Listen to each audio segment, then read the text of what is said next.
Saudara, teknik membatik dengan ekoprint kini meriah di Bali, di mana tidak menggunakan pewarna tekstil yang bisa mencemari lingkungan. Merupakan salah satu jenis batik yang pewarnaannya menggunakan bahan alami tanpa menggunakan pewarna tekstil.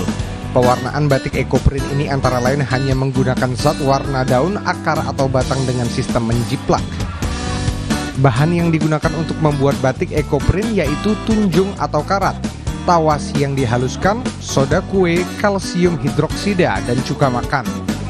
Semua bahan dicampur dan dicelupkan ke kain yang ingin dibatik. Butuh proses kurang lebih 10 menit agar bahan bisa lebih sempurna masuk ke kain.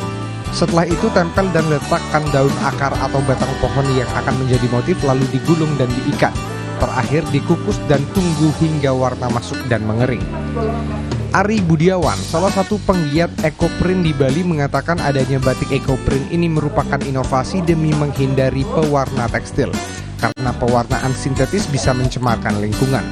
Karya kain itu masih berproses menggunakan tangan, proses pengerjaannya lama. Satu helai kain akan mendapatkan karya kurang lebih selama 3 minggu.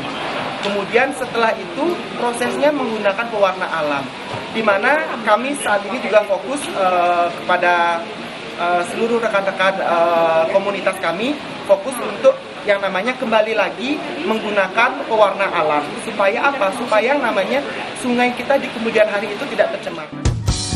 Harga produk ekoprint ini pun bisa dibanderol dari harga Rp150.000 hingga Rp500.000, tergantung kesulitan dan bentuk produknya.